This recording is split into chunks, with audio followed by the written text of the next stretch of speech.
आउज़ुबिल्लाहि मिनश्शैतानिर्रजीम बिस्मिल्लाहिर्रहमानिर्रहीम। Dear students, अस्सलाम वालेकुम वरहमतुल्लाह।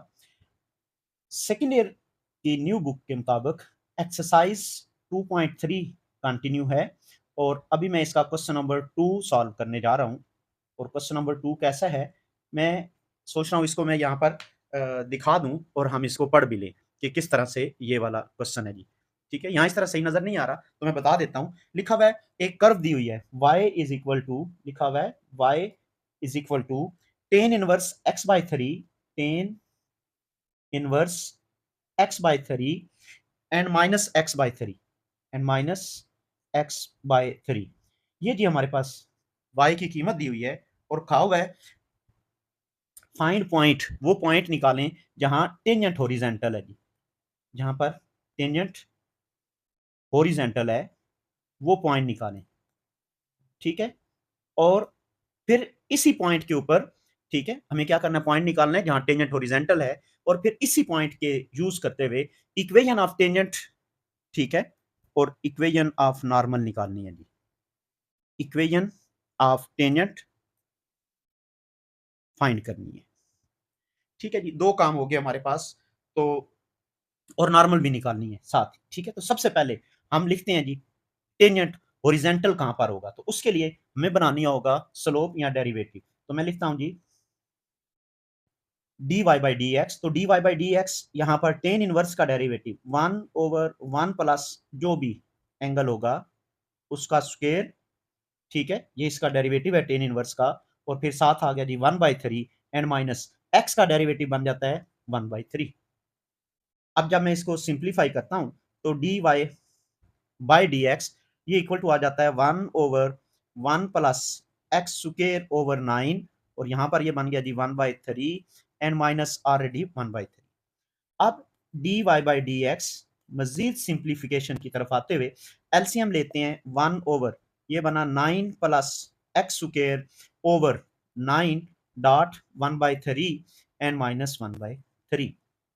अब D Y by D x is equal to जी, यहां से ये कटता है इसके साथ तो 3 रह जाता है, तो ये 3 ऊपर चला गया, 3 over X square plus 9 minus 1/3।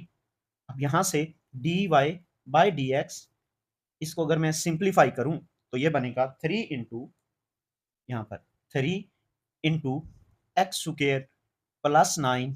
ठीक है, ये इसका एलसीएम बनता है जी, तो यहाँ पर क्या आ जाएगा 3, ये वाला इससे कटेगा तो 3 इससे मल्टीप्लाई हो जाएगा 9 माइनस, यहाँ पर बन जाएगा जी एक्स स्क्वायर प्लस 9।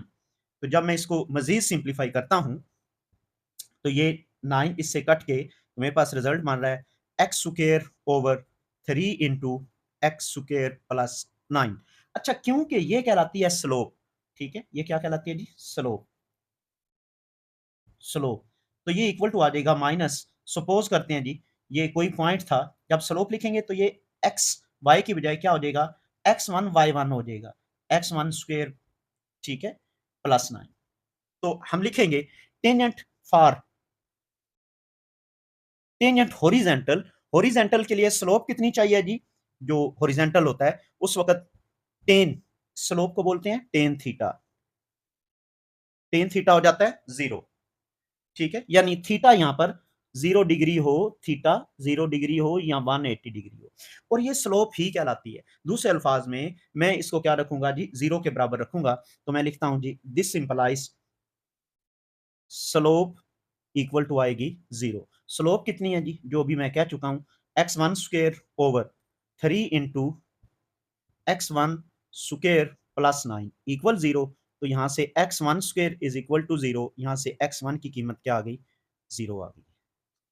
अब जब मैं यहाँ 0 लिखता हूं तो सिंस y इक्वल टू है, किसके इक्वल है जी, tan inverse x by 3 and minus x by 3। तो यहाँ से y1 किसके इक्वल आ जाएगा जी, tan inverse of 0 minus 0।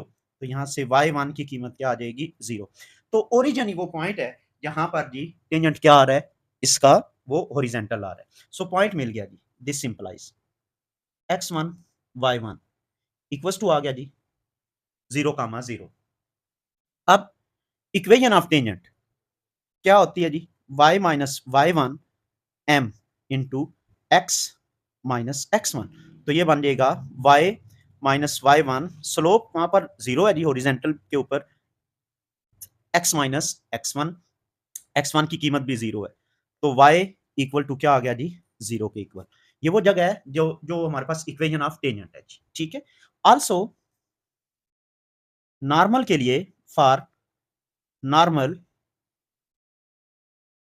Normal के लिए क्या होना चाहिए, नॉर्मल के लिए हमारे पास स्लोप इन्फिनिट के बराबर आना चाहिए। इन्फिनिट का मतलब ये होता है तो जब y की कीमत जीरो होगी, ठीक है, फॉर नॉर्मल हम लिखेंगे y minus y1 minus 1/m x minus x1, तो यहां पर ये बन जाएगा y माइनस जीरो, और ये बनेगा जी -1/0, x माइनस x1 की जगह पर भी जीरो आ गया, तो यहां पर this implies x is equal to zero, that is the point. क्यों, आप यूं समझे, सादा ये समझ लें, जीरो इधर आया और आके मल्टीप्लाई हो जाएगा, तो ये सारी रकम क्या हो जाएगी, जीरो के इक्वल। तो हम बात ये कर रहे हैं कि x की कीमत अगर जो, यानी y एक्सिस, और x is equal to zero को हम बोलते हैं y एक्सिस, और y is equal to zero बोलते हैं x एक्सिस। तो यानी ये जो हमारे पास गिवन कर्व है, इसकी जो स्लोप बनेगी, इसकी जो इक्वेशन ऑफ टेंजेंट और नॉर्मल है, वो x एक्सिस और y एक्सिस है, ठीक है। यहां तक ये हमारा टॉपिक क्लियर हो जाता है जी।